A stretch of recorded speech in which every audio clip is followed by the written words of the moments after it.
Hello दोस्तों, कैसे हैं आप लोग। मैं हूं चिराग, आप सभी का स्वागत करता हूं आपके अपने यूट्यूब चैनल में जिसका नाम है चिराग सैज। गाइस, आपको बहुत तहे दिल से शुक्रिया। हमारे यूट्यूब चैनल पे 100 सब्सक्राइबर्स क्रॉस हो चुके हैं और इसमें आप सबका बड़ा योगदान है। आप सब इसी के पार्ट हैं। आप क्या अपना यूट्यूब चैनल है और उम्मीद यही करते हैं कि आगे भी आप लोग इसी तरह अपना सपोर्ट बनाए रखेंगे, चैनल को ग्रो करने में मेरी हेल्प करेंगे और इस चैनल पर बने रहेंगे, है ना। और आई होप कि हम एक दिन बड़ी ऊंचाइयां छुएंगे। ठीक है, अभी के लिए आप सबको थैंक यू सो मच, क्योंकि आप मेरा कंटेंट पसंद कर रहे हैं। अच्छा लगता है जब आपके कमेंट्स पढ़ता हूँ, आपकी बातें सुनता हूँ। अच्छा लगता है क्योंकि मेरी वजह से आप लोगों की लाइफ में कुछ भी पॉजिटिव इफेक्ट आ रहा है, तो बस वो मुझे लगता है कि मेरी मेहनत सफल जा रही है। ठीक है, सो या थैंक यू सो मच। और आज का टॉपिक ये है कि सेल्फिश होना ज़रूरी है दोस्तों, थोड़ा बहुत। और सेल्फिश होना क्यों ज़रूरी है? तो सेल्फिश होना इसलिए ज़रूरी है कहीं ना कहीं। देखो, पहले तो मैं ये क्लियर करना चाहूँगा कि सेल्फिश का मतलब ये नहीं होता कि कोई नेगेटिव क्वालिटी नहीं है। सेल्फिश होने का मतलब लोग अक्सर ये समझते हैं कि हम दूसरों मतलब अपना मतलब निकलवाना लोगों में से, या फिर तो वो अलग चीज़ होती है। वो सेल्फिश होना नहीं होता। या फिर आपको मैं ये भी सजेस्ट नहीं कर रहा हूँ कि आप अपने फ़ायदे के लिए दूसरों का नुकसान करो, नहीं। सेल्फिश होने का असली मतलब यह है कि दूसरों से पहले खुद को रखना। मतलब ये नहीं कि मतलब अपनी थाली में एक रोटी नहीं है लेकिन हम दूसरे को परोसते जा रहे हैं, है ना। मतलब कहने ये एक एग्जाम्पल हुआ कि अपनी जेब में 10 रुपया नहीं है लेकिन जहाँ देखो हम बांट रहे हैं, है ना। कि हाँ भाई, खुद भूख से 3 दिन से मर रहे हैं लेकिन हम लोगों को खाना बांट रहे हैं। तो वो चीज़ नहीं होती। मेन ये होता है कि खुद का पेट पहले भर लो। खुद का पेट भर जाए उसके बाद फिर आप लोगों में बांटो ना जितना आपके पास एक्सेस है। कोई दिक्कत नहीं है, आपको जितनी समाज सेवा करनी है आप कर लो, लेकिन पहले खुद का काम करो। अपने काम को पहली प्रायोरिटी दो, अपने जॉब को पहली प्रायोरिटी दो, अपने करियर को पहली प्रायोरिटी दो, अपने सेल्फ लव को पहली प्रायोरिटी दो, सेल्फ रिस्पेक्ट को पहली प्रायोरिटी दो। बाकी चीज़ों को बाद में रखो। ठीक है, क्यों? क्योंकि अक्सर ना उल्टा होता है रिलेशनशिप्स में। जब हम होते हैं ना, हमारे साथ होता उल्टा है कि हम प्यार दे रहे होते हैं लोगों को और रिटर्न में हम एक्सपेक्ट ये कर रहे होते हैं कि हम जितना ज़्यादा प्यार करेंगे ना, सामने वाले को हमारी उतनी वैल्यू होगी, सामने वाला उतनी कदर करेगा। ऐसा होता नहीं है। ठीक है, दूसरी चीज़ तो ये होगी कि हम रिलेशनशिप हो गई, दोस्ती हो गई, कोई भी रिश्ता हुआ, दोस्ती हुई, फ्रेंडशिप्स हुई, या हम ऑफिस कल्चर की बात करें, कहीं पे भी आप इस चीज़ को लगा के देख लो। अगर आप फ्री में लोगों को बिना बात किए, आप लोगों के लिए अगर अवेलेबल हो, आप लोगों को चीज़ें प्रोवाइड करा रहे हो without investment from that side, मतलब सामने वाले की इन्वेस्टमेंट के बिना, मतलब वो आपके लिए कुछ नहीं कर रहे हैं या आपसे कम कर रहे हैं, जितना आप कर रहे हो उससे कम वो कर रहे हैं, और आप ज़्यादा दे रहे हो, आप ज़्यादा चीज़ें प्रोवाइड करा रहे हो, आप चीज़ें ज़्यादा कर रहे हो, आप बस हर समय अवेलेबल हो, तो आपकी कभी वैल्यू नहीं होगी। आपको एक सस्ता इंसान समझा जाएगा। एक जो वो होती है ना कि हाँ यार, ये इस इंसान की लाइफ में भी कुछ इंपॉर्टेंट चीज़ें हैं, वो वैल्यू कभी रहेगी नहीं सामने वाले में। ठीक है, और हमारे साथ प्रॉब्लम ये होती है कि जब हम रिलेशनशिप में, हमको ये लगता है कि हम जितना ज़्यादा करेंगे सामने वाला वैल्यू हमारी उतनी ज़्यादा करेगा, तो ऐसा होता नहीं है। ठीक है, बाकी हाँ, बहुत सारे रिलेशनशिप कोच और बाकी जितने लव गुरुज, रिलेशनशिप कोच, ये वो मोटिवेशनल स्पीकर्स, इनके चैनल्स आप देखोगे तो लोग ये बोलेंगे कि प्यार के बदले प्यार नहीं मिलता, प्यार प्यार प्यार प्यार। मैं प्यार टर्म यूज़ नहीं करता, क्योंकि आप अगर मेरे चैनल पर बने हुए हो, अगर शुरू से बने हुए हो, या आपने मेरे दूसरे वीडियोस देखें, तो आप समझ जाओगे कि प्यार का अर्थ ही कुछ और होता है। वहाँ पे आपको इतना तामझाम पहले तो करने की ज़रूरत नहीं है, क्योंकि प्यार जहाँ होता है वहाँ पे तामझाम की ज़रूरत नहीं होती, इतने सारे साइकोलॉजी लॉजिक्स ये वो लगाने की ज़रूरत नहीं होती, पहली चीज़। दूसरी चीज़, ये प्यार करने वाला कभी आपको छोड़ के जाता नहीं है। ठीक है, तो वहाँ पे भी ये लॉजिक नहीं लगता। लेकिन मैंने एक वीडियो जस्ट इसके पहले जो बनाया है कि प्यार का नाम है दूसरा बर्बादी। ठीक है, उसका रीज़न यही था कि अगर ये हमको लगता है कि हम प्यार में हैं, हमको जब तक हमारा कटता नहीं है, जब तक हमें प्रॉपर्ली सामने वाला इंसान छोड़ नहीं देता, जब तक डिच नहीं कर दिया जाता, डंप नहीं कर दिया जाता, तब तक उस इंसान को ये लग रहा होता है कि यार हमारा जो है ना वही सच्चा प्यार है, हमारा जो है वही रिलेशनशिप सच्चा है, हमारा पार्टनर ही सच्चा है। लेकिन जब कटता है तब पता चलता है कि अच्छा, ये ऐसा नहीं था। और मैंने यही कहा था कि अगर 100 लोग रिलेशनशिप में हैं, तो उसमें से 1 या 2 ही ऐसे लोग हैं जो जितना प्यार दे रहे हैं उतना उनको मिल रहा है। बाकी 98% लोग जो हैं वो कहीं ना कहीं या तो वन साइडेड लव में है, यानी वो प्यार अपना 100% दे रहे हैं लेकिन सामने वाले को उतना प्यार है ही नहीं, या प्यार ही नहीं है, या तो फिर दोनों एक दूसरे का बेनिफिट के लिए यूज़ कर रहे हैं। सिंपल सी बात है कि जब तक चल रहा है चलने दो, फिर जब बात आएगी कि शादी की या कमिटमेंट की या किसी तरह की, तो फिर हम अपना अपना रास्ता निकाल लेंगे, देख लेंगे। देखो, और रिलेशनशिप ज़्यादा चलते वो वाले हैं, लंबा चलते हैं जहाँ पे दोनों साइड से इतना ज़्यादा सीरियसनेस नहीं होती है। उन दोनों को पता होता है कि हाँ भाई चलाना है, तो मज़े मस्ती में चला रहे होते हैं, वो एक दूसरे के लिए इतने बॉर्डर नहीं होते। दूसरे वो चलते हैं जो जिनमें दोनों तरफ से बहुत सच्चा प्यार होता है। ऐसे में लड़ाइयाँ भयंकर होती है, गंदी वाली लड़ाइयाँ होती हैं, गंदे, लेकिन रोमांस भी उतना ही डीप होता है और प्यार भी उतना ही डीप होता है। और ये लोग छोड़ते नहीं एक दूसरे को, चाहे कुछ भी हो जाए, ये लोग नहीं छोड़ेंगे एक दूसरे को। वहाँ बीच में ये कैटेगरी आती है और ये मेजोरिटी ऑफ कैटेगरी है जो है वन साइडेड लव। मतलब है रिलेशनशिप में लेकिन प्यार सिर्फ एक ही तरफ से है, वही इंसान फिर परवाह कर रहा है, वही इंसान केयर कर रहा है, फिर सामने वाले की हरकतें देख के उसको गुस्सा भी आ रहा है, वो लड़ भी रहा है, वो बिगड़ भी रहा है और फिर यही बुरा बन रहा है और दूसरे इंसान को तो कोई फ़र्क ही नहीं पड़ रहा है, वो अपनी लाइफ में चल रहा है, बढ़िया चल रहा है उसका सब कुछ। तो ये सीन होता है, ठीक है। और तो ये रीज़न है। अब क्या होता है ना कि हम अब आते हैं हमारे टॉपिक पे, जो मेन टॉपिक था उस पर वापस आते हुए हम थोड़ा सा ऑफ बीट चले गए।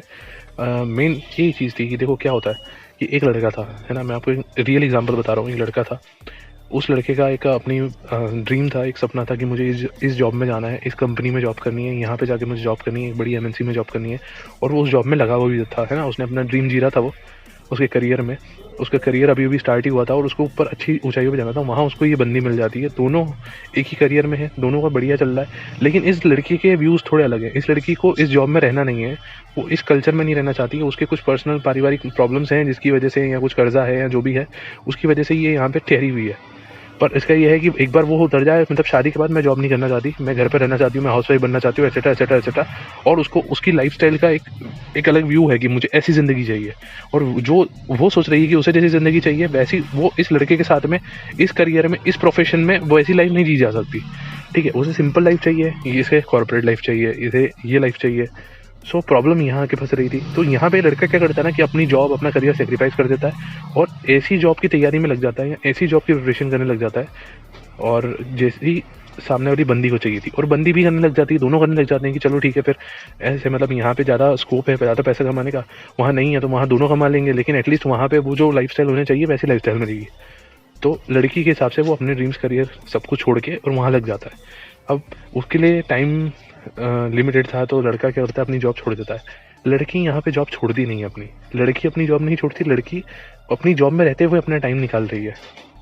अब पॉइंट ये आता है कि अब जैसे ही लड़का टाइम, अब उसकी जॉब जा चुकी है, वो तैयारी में लगा है, अब उसको समय ज़्यादा है अब उसके पास, तो वो अपनी पढ़ाई पे भी फोकस कर रहा है। लेकिन वो इस लड़की के भी पीछे पड़ा है कि पढ़ाई करो, ये करो, वो करो, लड़ाइयाँ भी हो रही हैं।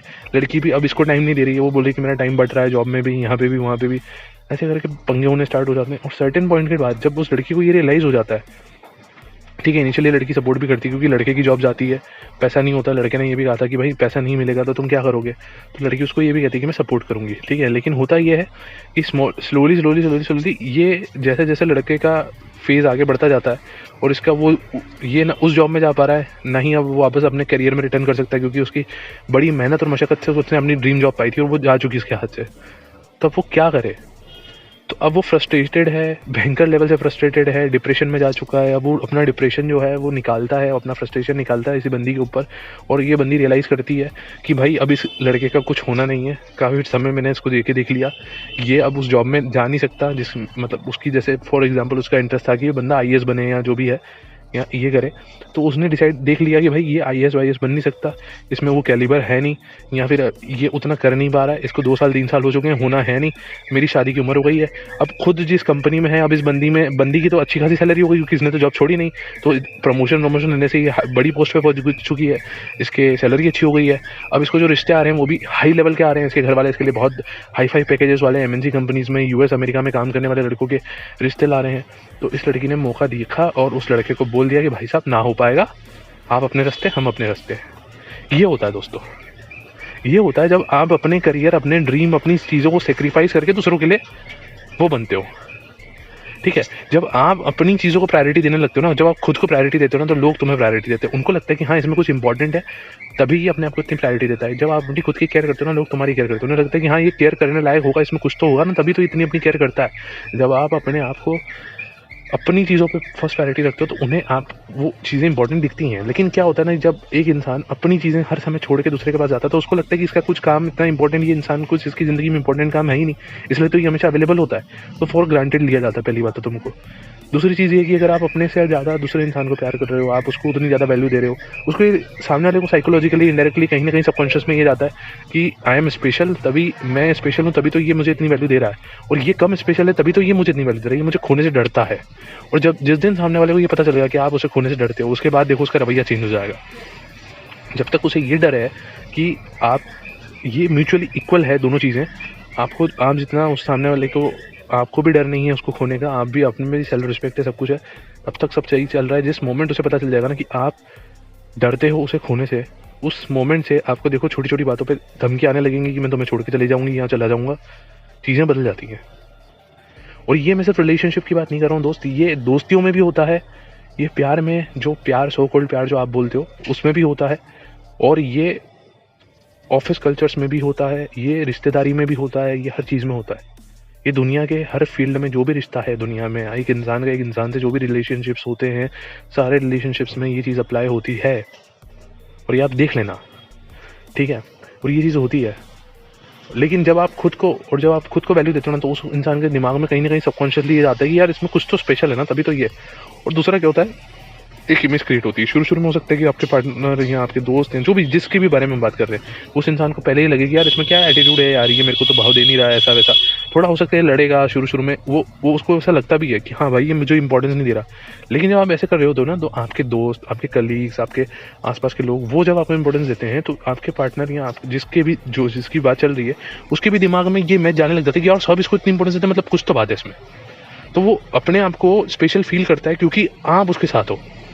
ठीक है, दोनों में डिफरेंस है। पहली चीज़ में ये होता है कि मैं स्पेशल हूँ क्योंकि ये मेरे पीछे पीछे लगा हुआ है और मुझे खोने से डरता है। दूसरी चीज़ ये कि मैं स्पेशल हूँ क्योंकि इतना स्पेशल इंसान मेरी लाइफ में है, मतलब इसने इतने सारे लोगों में मुझे चुना है, इसलिए मैं भी मेरी भी कोई वैल्यू है। जब वो अपनी वैल्यू तुम्हारे से करने लग जाए ना, तुम्हारी वजह से करने लग जाए ना, तो समझ लेना कि फिर वो इंसान तुम्हें छोड़ने से बहुत डरेगा। क्योंकि उसे ये फील होगा कि अगर जिस दिन तुमने उसे छोड़ दिया, इसका मतलब उसके दिमाग में ये जाएगा कि मतलब मेरी कोई वैल्यू ही नहीं है। समझे आप? तो यही है दोस्तों। आई होप आपको वीडियो समझ में आई, वीडियो पसंद आई तो वीडियो को लाइक करना, शेयर करना, कमेंट सेक्शन खुला है यार, कुछ बता देना कमेंट करके वीडियो कैसी लगी, और नेक्स्ट टॉपिक आप किस चीज़ पे जा रहे हो उसका भी डाल देना। बीच में थोड़ा बहुत फंबल वंबल हो गया तो उसके लिए क्षमा करना, ठीक है। और चैनल को सब्सक्राइब करके बेल आइकन दबा देना ताकि और वीडियोस तुम तक पहुँचते रहें, ठीक है। और थैंक यू सो मच, आपने जो भी सपोर्ट कराया उसके लिए thank you so much. Bye.